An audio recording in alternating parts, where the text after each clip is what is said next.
The experience of going to Celtic games can vary from supporter to supporter. And one way the modern era looks very different from the Celt's earliest days concerns tickets and how fans gain entry to the games. The history of Celtic and ticketing is an interesting one, with numerous significant changes and events taking place since the club was formed. Although we might think of season tickets as a modern phenomenon, in fact it was possible to buy these going back to the 1800s when Celtic first played. There were of course some notable differences. For one thing, you could buy these tickets by going to the houses of Celtic officials who sold them, which is probably not something that the present board would now welcome. There was a certain crossover between the modern era and the 1800s. Modern season tickets are just one card that is scanned at the gate. 1800s season tickets were also just a single card, which would be shown to whoever was placing entry.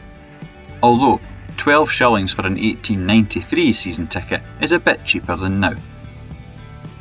Another major alteration from the present day was about who paid to gain entry. At first, men had to buy tickets, as did boys, usually for half price. However, two groups officially got into Celtic Park without paying.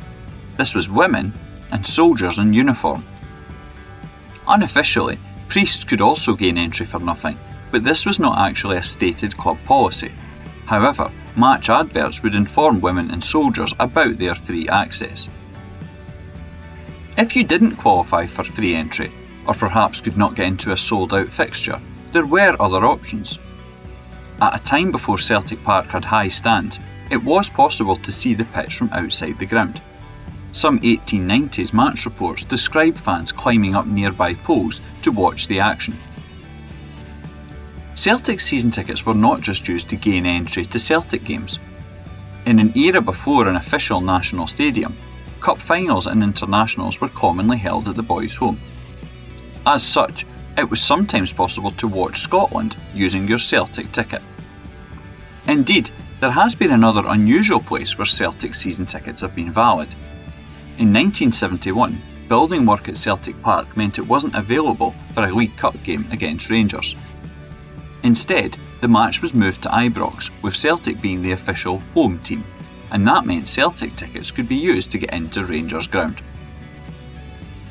In general, season tickets haven't been a common purchase for most of Celtic's history for the majority of supporters. Instead, queuing used to be the order of the day for big games. This could mean standing at the gates trying to get in on a match day, or doing so to buy a ticket in advance of the game. Old photographs of Celtic Park show long waits as fans desperately tried to get sought-after briefs. In particular, one famous image shows such a queue with fans trying to get tickets for the Leeds United European Cup semi-final in 1970. That fixture remains the most attended game in European competition history, with 136,505 people cramming onto Hampden's slopes. By the 1980s, it became slightly more common for some people to have a season ticket for Celtic Park. However, it was a very different purchasing process from today. Nowadays, most people buy their season tickets online. But in the 1980s, to get a season ticket, you had to go through an interview meeting with a board member who would decide if you were a suitable person or not.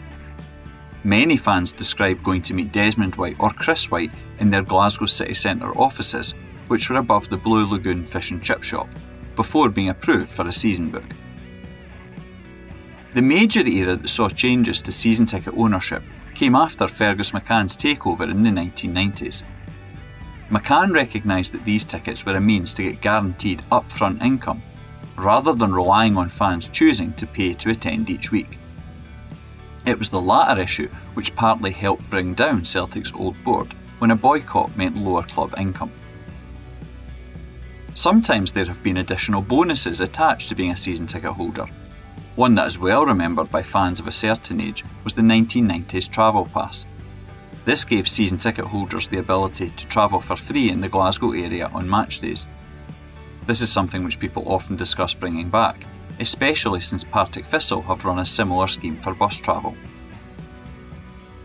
The consequences of packing out grounds with season ticket holders is that it's not always possible to just buy a ticket for a game. Instead, the ground is generally sold out with season ticket holders. Reports vary about how many supporters are on a waiting list for one, but estimates are usually given in the thousands. This can create some problems for fans.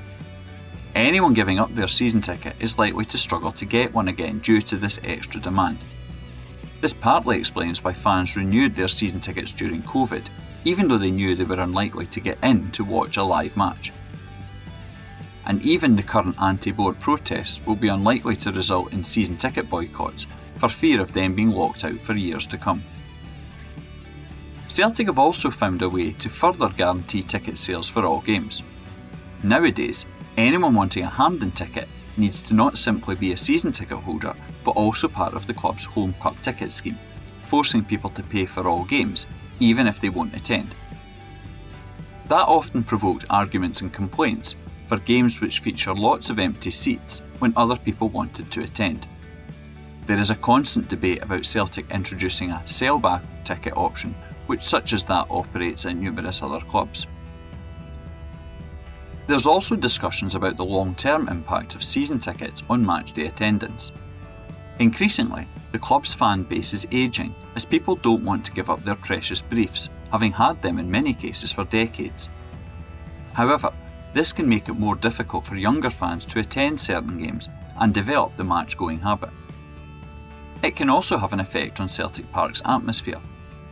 Fixed seating is obviously much easier to organise, but makes it difficult for like-minded supporters, such as those who want to sing, to congregate together.